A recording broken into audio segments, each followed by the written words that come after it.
are Confessional Magazine, and this is More to the Story, brought to you today by Iris and Bo, whose toner helps keep my laugh lines in check, because you never know what our guests are going to say.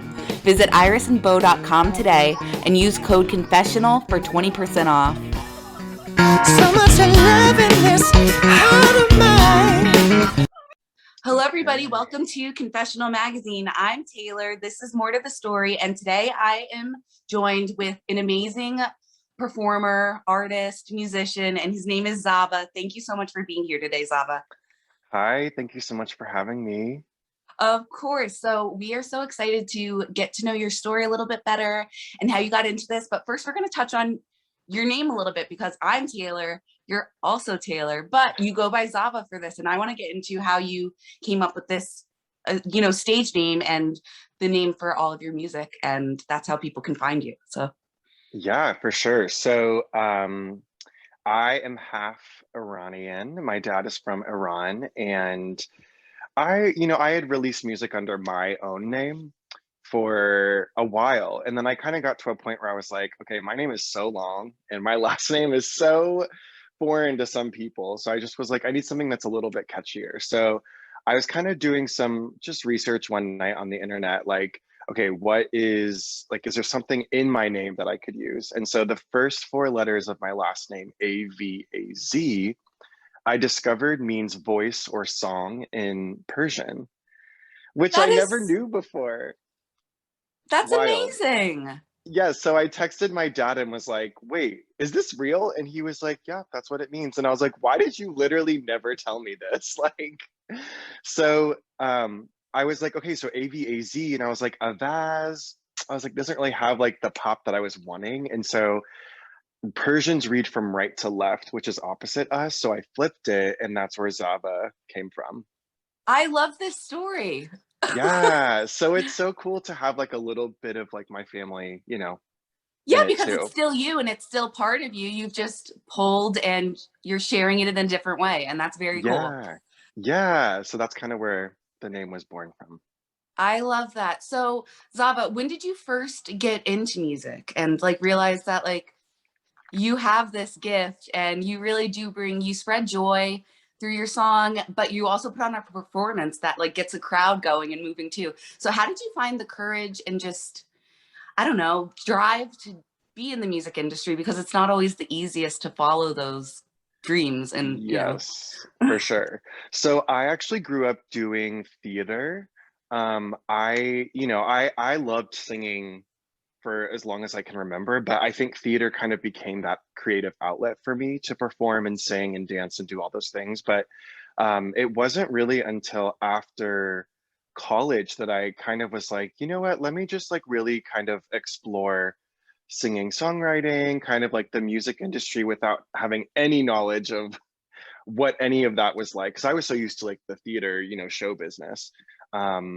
But yeah, in 2014, I just kind of really committed to it and just started writing my first album that I released. And from there, I just was like, okay, yeah, this is it. I'm 100% like sold. I love this so much. And even though there are a lot of challenges that you face in the music industry, but I just love it so much. So before you're getting ready to go out on stage, which I know you performed at the Kansas City Pride Festival, this is the second time you've performed there, right? Yes. So how, like, that is so cool and exciting, and it has to be such an adrenaline rush. But what do you like before you're getting on stage? How do you get amped up? Is it the coffee or? Listen, okay, I always joke that Dunkin' Donuts, like I could be their sponsor because I didn't get it this morning, but I usually get it. But honestly, I kind of just have like a routine of like, I always am like stretching, I'm like vocalizing, kind of just getting like my body ready. And then it's like, I'll put on some like music that gets me really hype, you know what I mean? Just like kind of like getting in the zone. But then right before I go on, I always kind of just like want to take like a breath just to be like aligned and centered. Yes. So I'm The not just like woosah going out moment there. is what I call them. Like I Yes. just need that woosah. Yes. And one of my dancers actually, she does this thing called the star pose where like you just stand and you put your arms out and you're just like, you just hold it. And it's supposed to like garner like all this like energy to yourself, and it's such a powerful like pose. And so the first time she did it, I was like, what are you doing? And she was like, you have to do it with me. And I was like, whoa, this actually works. It's crazy. That's So so fun. Yeah. yeah, Um, that's an incredible thing. So I want to talk to you about your song Wrong, great. which I want to know the meaning behind the song, what you went into, what goes into writing something that's so powerful, but also just it's a song that I think everybody that has ever had a feeling for another human being can relate to it, right? So 100%. let's talk about Wrong. So I actually started writing Wrong in 2018.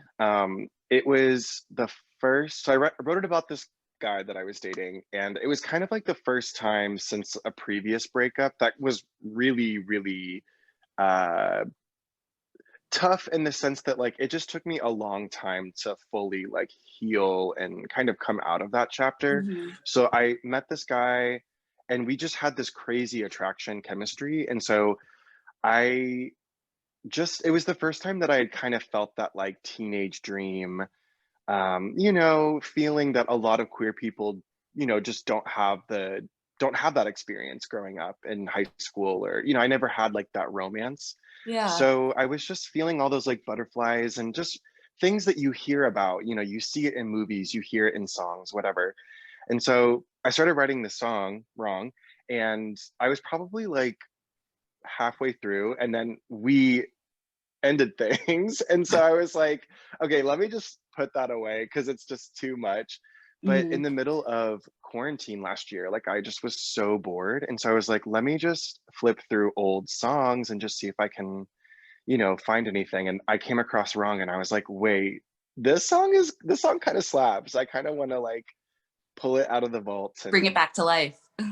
yes, yes. So it's essentially about, for me and my own experiences, but I think a lot of people can relate to this. Like dating and finding romantic love is just so hard. It's such a challenge, especially these days, because there's so many options, there's all these apps.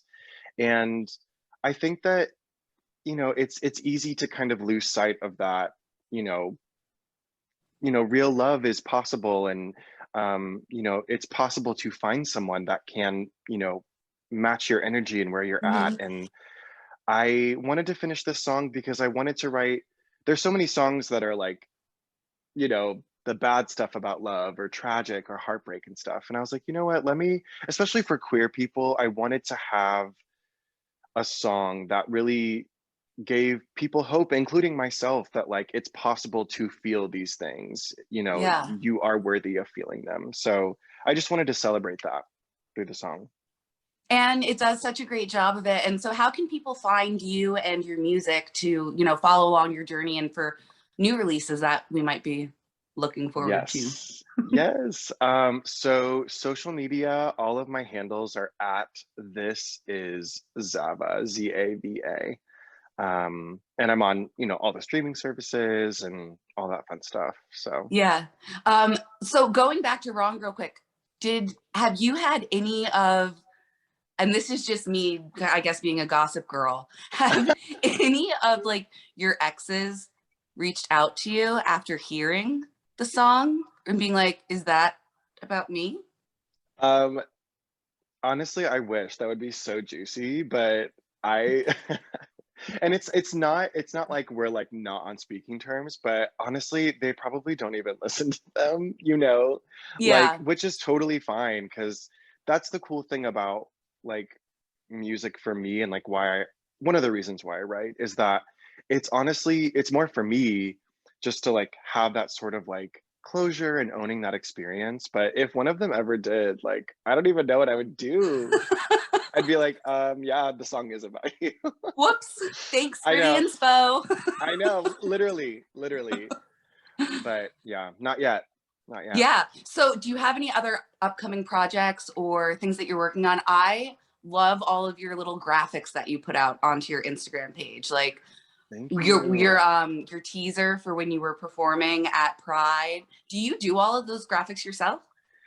No, so one of my best friends, her name is Elise, and she just gets like, I'll literally like, I have so many amazing friends like Elise, I have a friend Caro. They help out with, all of this creative content stuff too. And we'll just sit down and we'll brainstorm some things. And I'm like, okay, I'm kind of seeing this. And then the both of them will just be like, great, so here's XYZ options. And I'm like, oh my God. I'm like, this is perfect. So I have a lot of help, which is great. Um, yeah, it's just, we're all just crazy artists who just love to create And and it's yeah. amazing. I mean, and it's fun because you're like, the spaceship one especially is just sticking out to me. Then I'm like, I have to know what transmission is going on. Like I'm here for Right. Yes. Listen, we love a theme, we love a concept. it. No, and it's so funny. So that like spaceship video that was on there is actually from an old Spice Girls concert. Because I am obsessed with the Spice Girls still. I Um, love that. and so, just a lot of those like late 90s, early 2000s, I think it just was because of like the millennium and, everything was very space, futuristic theme. And I love that. I think it's so cool. That is so S- fun. I think yeah. I just have to share this with you.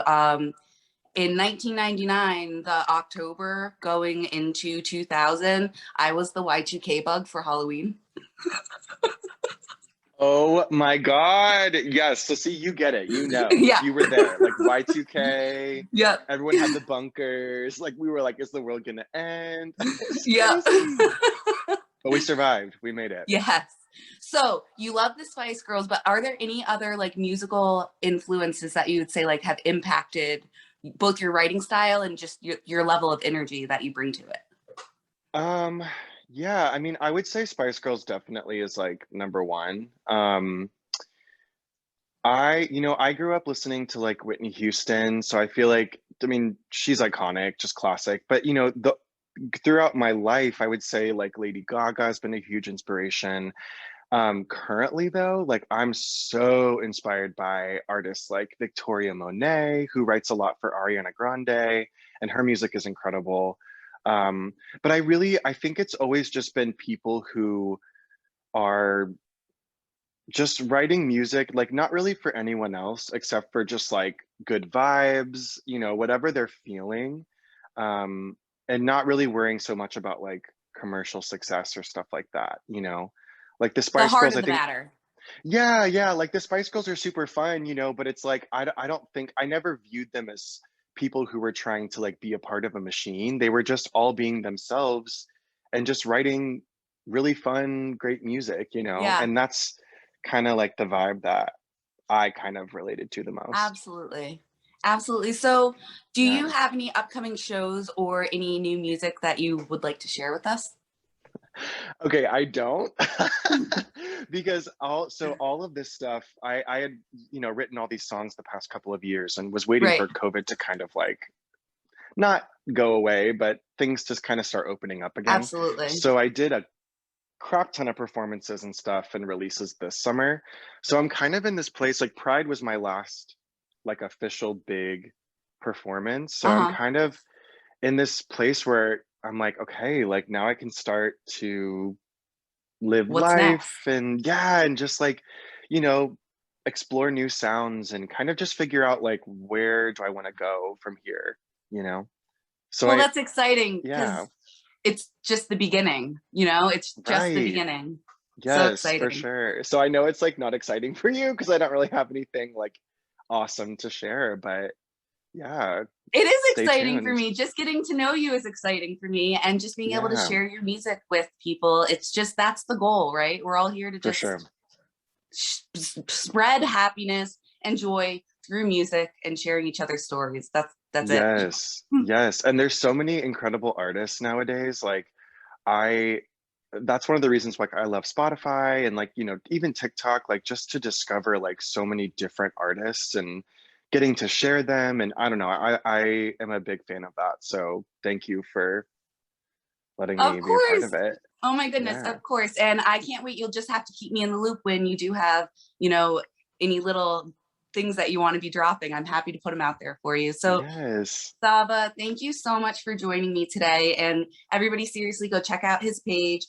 I am gonna let you tag it again because I'm Yes.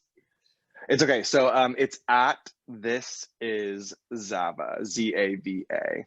all right. So at This Is Zava, and find his music, go listen, share it with all your friends because I don't know, we could all use a good dance party. So, Yes. and I will talk Yes. to you soon. I appreciate you and I wish you all the best. Thank you, Taylor. I Thank you. appreciate We'll it. talk soon. Okay. Bye Bye. bye. So much love in this heart of mine.